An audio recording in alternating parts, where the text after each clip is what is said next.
नमस्कार। मैं हूं विनय बोराना और आप देख रहे हैं आपका अपना चैनल हिंद बाग टीवी। पाकिस्तान में ऑपरेशन सिंदूर लगातार जारी है। 28 अप्रैल को आतंकवादियों ने लश्कर ए तैयबा के हिंदुओं का धर्म पूछ कर मर्दों को मारा था, उनकी पत्नियों को विधवा बनाया था, उनके बच्चों को अनाथ बनाया गया था। उन निर्दोष निरपराध लोगों का क्या कसूर था जो कश्मीर में उनको कमाई देने के लिए आए थे? क्या ये इतने धर्मभीरू है जो अपने किताब के अनुसार चलते हैं? ये काफिरों को देखते ही इनका रूह कांपती है, रूह घबराती है कि इन काफिरों को मार देना चाहिए। ये ऐसा आज पहली बार नहीं हुआ है, 28 अप्रैल को नहीं हुआ, ये सदियों से 1400 सालों से होता आ रहा है। काफिरों को ढूंढ ढूंढ कर मारना और कलमे की बुनियाद पर पाकिस्तान को बना लेना और पाकिस्तान बनाने के बाद भी भारत को चैन से नहीं रहने देना, क्योंकि काफिर अगर जिंदा है तो उनके लिए ये अच्छा नहीं है। उनका युद्ध अनवरत चलता रहेगा। पाकिस्तान ने कभी भी अपने आप को व्यापार, उद्योग धंधे या किसी भी क्षेत्र में आगे बढ़ाने की कोशिश नहीं की। केवल और केवल अपनी सैनिक शक्ति को आगे बढ़ाते गए और सैनिक शक्ति ही, जो सैनिक ही है, जो पाकिस्तान की सेना है, वही उद्योग धंधों का संचालन करती है और वही पैसा कमाती है। इनके जो अफसर है या जो छोटे मोटे अपने बूते पर जो उद्योगपति बने हैं, वो पैसा कमा कमा कर बाहर विदेशों में भेजते हैं। भारत में एक फौजी या सैनिक बड़ा अफसर भी बन जाता तो वो उतना अमीर नहीं बनता, उसको ताउम्र पेंशन मिलती है, लेकिन पाकिस्तान में उनको ज़मीनें मिलती है, ज़मीनें। क्योंकि 1947 में ये भारत में केवल 8% मुसलमान थे, इनको 32% जगह मिल गई बिना लड़े। एक धमकी दिए डायरेक्ट एक्शन में कुछ लाख हिंदू मारे गए और भारत के अहिंसा के पुजारी, अहिंसा के भगवान महात्मा गांधी ने पाकिस्तान बनाने की अनुमति दे दी। बिना हिंदुओं से पूछे हिंदुओं पर थोप दिया गया। उस 1947 में 1 करोड़ हिंदू मारे गए थे। पाकिस्तान के जो बड़े बड़े शहर हैं पूरे हिंदुओं से भरे हुए थे। उनकी बड़ी बड़ी प्रॉपर्टियां थी, उनको सब रातों रात छोड़ के आना पड़ा था। अपनी बहन बेटियां, अपनी कमाई हुई दौलतों को छोड़कर आना पड़ा था। उसके बाद ये भिखारी देश जो भीख में पाकिस्तान प्राप्त किया था, इसको भीख की आदत लग गई। इसे लगा कि ये तो हिंदू धर्मवीर लड़ने के लिए नाकाबिल है। 1948 में उन्होंने 1948 में, या मैं तो ये कहता हूं कि सदियों से ही इनको युद्ध के कलाओं का और आतंकवाद का ये मास्टर लोग होते हैं, बड़े कारीगर लोग होते हैं कि आतंकवाद कैसे फैलाया जाए और अगले व्यक्ति को डराकर उससे कैसे वस्तुएं प्राप्त की जाए। ये भीखमंगों ने पाकिस्तान भीख में लिया और फिर हमेशा भारत को दर्द देते रहे, फोकट का पानी पीते रहे और भारत की जनता प्यासी रही। भारत के हुक्मरान जो अपने आप को सेकुलर कहते हैं, ये सेकुलर हिंदुओं के सबसे बड़े दुश्मन होते हैं। इन हिंदुओं के दुश्मनों ने भारत पर राज किया और भारत में हिंदुओं को सबसे ज्यादा चोटें दी, सबसे ज्यादा नुकसान किया।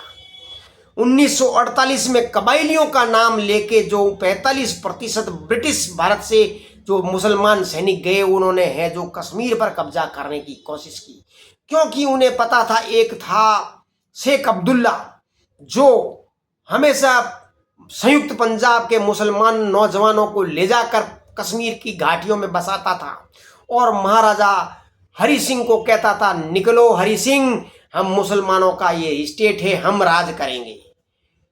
पहले शुरू में हरि सिंह को तो बड़ा विश्वास था मुसलमानों पर, और मुसलमान जो अपनी किताब पर चलते हैं, उन्होंने अपनी किताब के अनुसार उनको रंग बता दिया। जिस प्रकार उनको धोखा दिया, उनकी लोगों की, प्रधानमंत्रियों और उनके सैनिकों की हत्या की, तब डर लगा हरि सिंह को। तब हरि सिंह ने 1948 में भारत के संविधान में सरदार पटेल को कहा कि मैं भारत में शामिल होना चाहता हूं।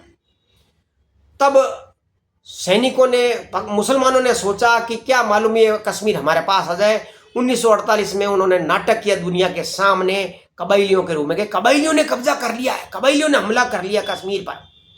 वो कबाइली तो नाम थी, ये खुद पाकिस्तानी सैनिक थे जिन्होंने आधा कश्मीर कब्जा कर लिया, जिसे आज पाकिस्तान ऑक्यूपाई कश्मीर कहते हैं। भारत के हुक्मरान राजकुमार पंडित जवाहरलाल नेहरू ने जो भारत को चोटें दी है, नुकसान पहुंचाया, जितना नुकसान जवाहरलाल नेहरू ने दिया किसने नहीं दिया। उसके कारण ये आज पाकिस्तान ऑक्यूपाई कश्मीर है। उसके कारण पाकिस्तान हमेशा अमरबेल की तरह जिंदा रहा। भारत के हिंदुओं का खून पसीना बहता और पाकिस्तान माला माल होता, क्योंकि हमारे हुक्मरान उनको पानी देते, उनको पैसा देते, उनको सब कुछ देते।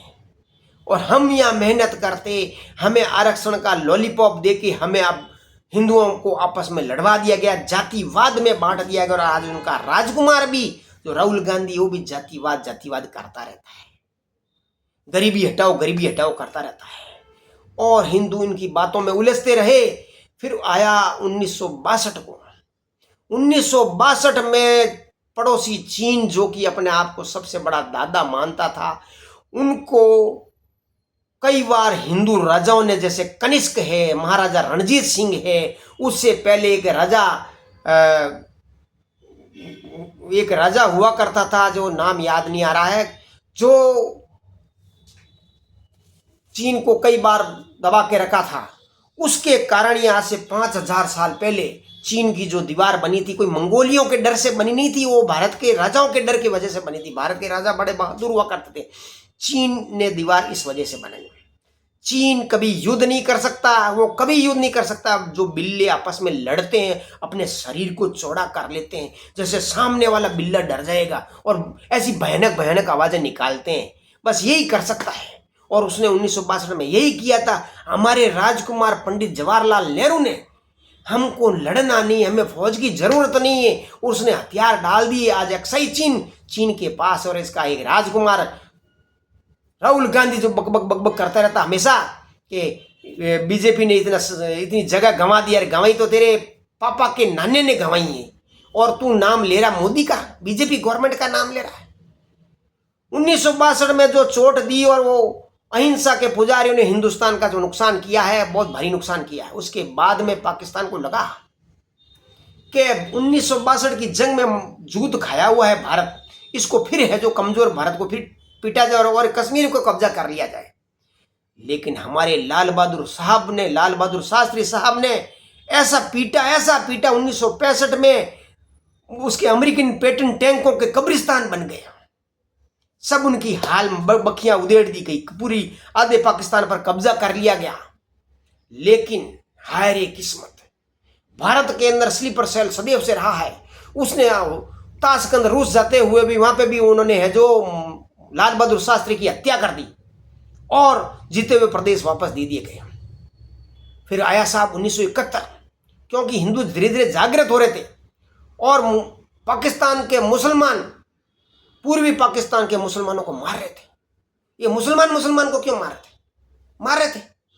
वो बंगाली मुसलमानों जो उनकी जो मछली खाते ना, उनकी जो बदबू आती थी, ये पश्चिमी पाकिस्तानी मुसलमानों को पसंद नहीं थी, तो उनको पर वो अत्याचार करते थे। जो सोहरावर्दी, ये शेख मुजीब, ये जो बड़े बड़े नाम है, जो बांग्लादेश के संस्थापक कहलाते, राष्ट्रपिता कहलाते, इन्होंने 1947 में हिंदुओं का खूब नरसंहार किया था। लेकिन ये हीरो बन गई है।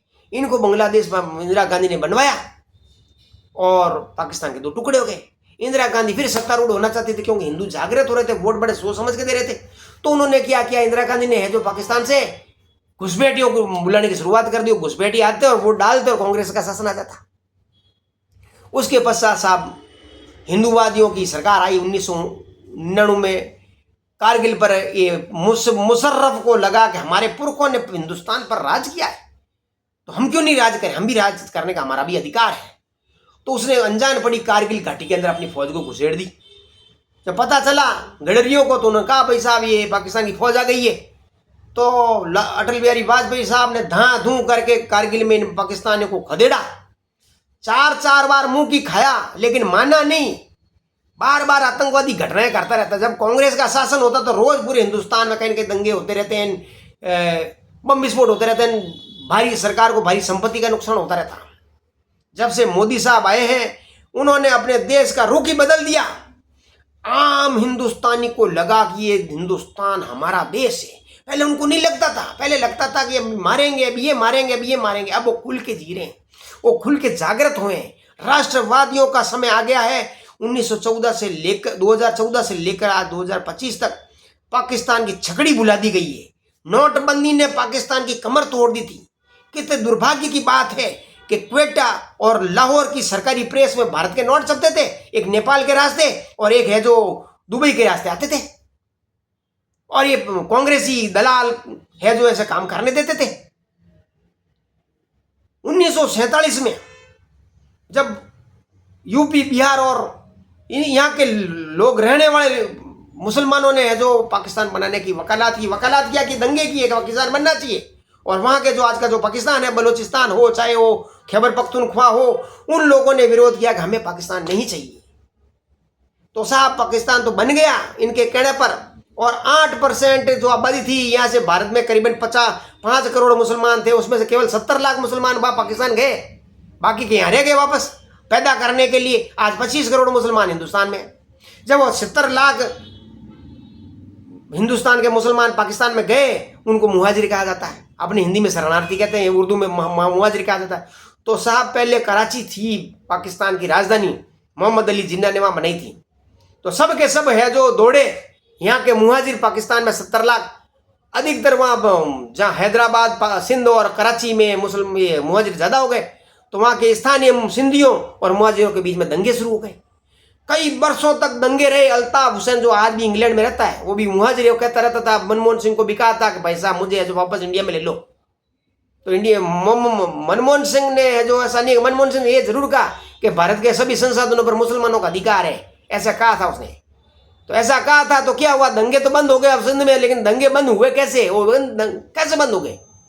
गद्दे के सिर से जो सिंह गायब हो गए। वहां के सब लोग, अधिकतर जो 70 लाख मुसलमान मुहाजिर थे, वो 5 करोड़ हो गए।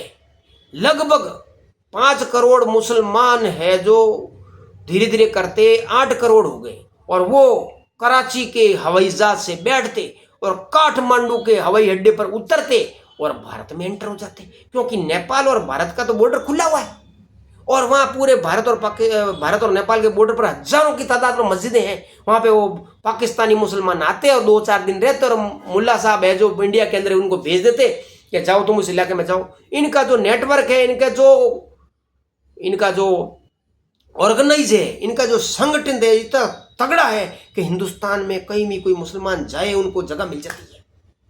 सब जगह मिल गई। ऐसे करते करते करते ये आज 13 करोड़ अवैध घुसपैठिए, चाहे वो बर्मा से रोहिंग्या आए हो, चाहे बांग्लादेशी घुसपैठिए हो, आज 13 करोड़ अवैध है।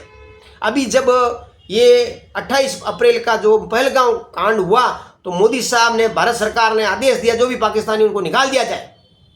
तो साहब बात ये हुई कि 5 लाख पाकिस्तान की महिलाएं हिंदुस्तान के मर्दों के साथ शादी करके 10-15 बच्चे पैदा कर रही है। उसके बाद में 5 लाख महिलाएं पाकिस्तान के मर्दों से शादी की, जो वहां जा नहीं रही, वो हिंदुस्तान में रह रही है। कम से कम 2-3 करोड़ की आबादी अवैध घुसपैठियों की तो यूं हो गई है। हाँ, भारत के दूसरे नागरिकों के हक मार रहे हैं, माइनॉरिटी के अब वक्फ भी है जो ये मेरा करके कब्जा कर रहे हैं। ये तो गजवा हिंद बना रखा है इन्होंने तो, और भारत को पता ही नहीं चल रहा। अब ये जब 28 अप्रैल का मामला आया तो और चीजें जाहिर हुई। वो CAA का मैटर था जिसमें केवल हिंदुओं का मामला था, लेकिन फिर भी मुसलमानों को बर्दाश्त नहीं हो रहा था। वो NRC कर रहे थे, उनको पता था NRC कर रहा है। NRC तो इस युद्ध में हो गई भाई, अब पता चल गया तुम कितने हो, अब बोल के बताओ ना। अब वो ओवैसीन ऐसे चिल्ला के कह रहे पाकिस्तान को मारो। यार राहुल गांधी तो नहीं बोल रहा है, वो तो चुपचाप बैठा है, और तू कह रहा मारो।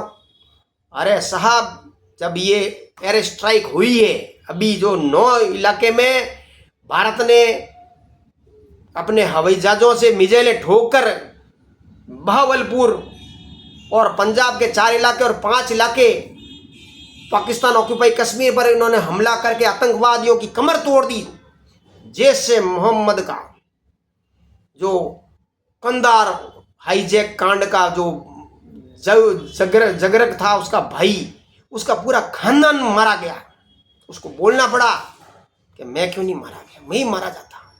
हाफिज सईद ऐसी जमीन के अंदर घुस गया, दाऊद इब्राहिम जमीन के अंदर घुस गया, उनका पता ही नहीं चल रहा। अभी हाल ही में कल ही इन्होंने है जो पाकिस्तान ने भारत के 15 शहरों में मिसाइलें फेंकी, तो भारत का जो 400 सुदर्शन चक्र है, जो डिफेंस सिस्टम है, उसे सभी मिसाइलों जो 200 से ज्यादा मिसाइलें इन्होंने फेंकी थी, सब के सब डस आसमान में कर दी। तो उसके बाद में भारत के ड्रोनों ने पाकिस्तान में तबाही मचा दी। कराची हो, रावलपिंडी हो, लाहौर हो, इस्लामाबाद हो, कमर तोड़ के रख दिए। ये लोग इधर उधर भागने की तैयारी कर रहे हैं। अरे पाकिस्तान बचा कितना है? पाकिस्तान तो केवल पंजाब ही है। वहां बलोच लोगों को जबरदस्ती धोखे के साथ पंजाब पाकिस्तान में मोहम्मद अली जिन्ना गद्दार ने मिलाया था। उस गद्दार के कारण हिंदुस्तान को नुकसान हुआ। जिन्ना गद्दार ने जब दबाया तो तभी से बलोच लोग कभी मानते नहीं थे हम पाकिस्तानी हैं। लेकिन बेचारे हैं कितने, 1.25 करोड़ तो है सिर्फ वो। और वो पठान पख्तून वो भी दुखी इनसे। सिंधी जो सालों ने गुलाम मोहम्मद शहीद था, उसने सिंधी जो बाद में रोया खूब था वो कि मैंने पाकिस्तान में से एक सिंध को क्यों डाला। पूरे भारत के जो सब सिंधी हिंदू सिंध छोड़ के चले गए, अर्थव्यवस्था ठप हो गई। ये भिखारी है, भिखमंगे हैं। 24 करोड़ की आबादी है इनकी। परमाणु बम है, इंडिया को मारेंगे, इंडिया को मारा रहे। इंडिया की 150 करोड़ की आबादी है। 50 करोड़ की आबादी भी मर जाए ना, कोई फर्क नहीं पड़ेगा। तुम सालों को सबको ये भारत का परमाणु बम खत्म कर देगा। तुम किस युग में जी रहे हो? लेकिन नहीं, ये मरने को आमादा है। ये मरने को आमादा, ये चुप नहीं बैठेंगे। ये तबाह हो जाए, भूखे मर जाए, 1000 साल लड़ने की कुव्वत रखते हैं। गाजा में देख लो, कुछ सामान नहीं है तो भी इजराइल को मारने की कोशिश करते हैं ये। अरे यार मान जाओ यार, खाओ पियो ऐश करो, दोस्ती रखो। लेकिन नहीं, काफिरों से दोस्ती। काफिर सब आतंकवाद ये खत्म नहीं हो सकता। आतंकवाद का नासूर तभी खत्म हो सकता है जब ये पाकिस्तान मिट जाए। मोदी साहब जानते हैं कि ये इसका इलाज क्या है। लेकिन भारत का अगर ये युद्ध व्यापक रूप से छिड़ता है तो भारत की अर्थव्यवस्था भी प्रभावित होगी। आज इस युद्ध के माहौल में भारत की अर्थव्यवस्था विश्व की 4थी बन गई है और 1-2 साल में 3री बन जाएगी। और ये युद्ध लगातार रहा, भयानक हुआ तो नुकसान तो हो ही होगा। भारत को पाकिस्तान को तोड़ना पड़ेगा, मिटाना पड़ेगा। पानी का टैटुआ जो बंद किया तो बहुत बढ़िया है, मारा जाएगा। लेकिन बलोचों को अलग कराओ, सिंधियों को अलग कराओ, पठानों को अलग करो। बाकी जो पंजाब बचा है उसमें भी आतंकवाद आप भी फैलाओ। कृष्ण भगवान ने जो कहा, चाणक्य ने जो कहा वो करो। भारत को बचाना है तो इस युद्ध को जीतना है, पाकिस्तान को मिटाना है, भारत को बचाना है, भारत के लोगों को बचाना है। जो भारत की सेनाएं ने अपनी देशभक्ति का प्रचंड रूप जो बताया है, नारी शक्ति ने भी अपना जो प्रचंड रूप बताया है, वो काबिले तारीफ है। भारत एक शक्तिशाली मुल्क बन के रहेगा। दुनिया की कोई ताकत नहीं रोक सकती इसको, ये हम मानते हैं। पाकिस्तान को मिटाना पड़ेगा, वापस अखंड भारत बनाना पड़ेगा और मोदी साहब को एक नया प्रोजेक्ट लाना पड़ेगा। वो CAA NRC से भी बड़ा व्यापक है। पहले युद्ध जीत लिया जाए, फिर घर वापसी का प्रोग्राम बनाया जाए। घर वापसी के प्रोग्राम में जो घर वापसी करेंगे उनको आरक्षण दिया जाए। फिर देखो, इनके पुरखे जो अभी मानते नहीं है, कहेंगे साहब हमारे पुरखे तो हिंदू ही थे। आएंगे, घर में जरूर आएंगे और भारत का झंडा बुलंद होगा। ये हम ऐसी कामना करते हैं। जिंदाबाद भारत, हिंदुस्तान जिंदाबाद, जय हिंद। विश्व विजेता तिरंगा भारत ही रहेगा। जय हिंद।